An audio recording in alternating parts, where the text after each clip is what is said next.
दक्ष police news, पहिले खाकी मग बाकी।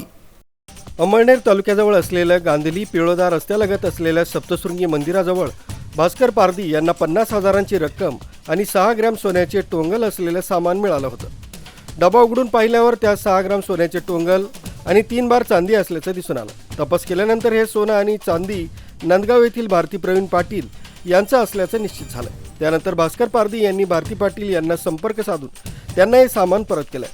भारती पाटील यांनी भास्कर पारधी यांच्या इमानदारीची प्रशंसा केली आणि त्यांचा सत्कार केला।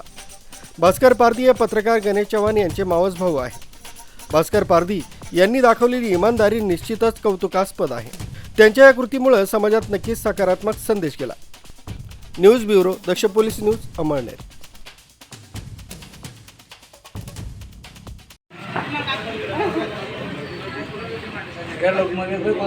दोन्ही हात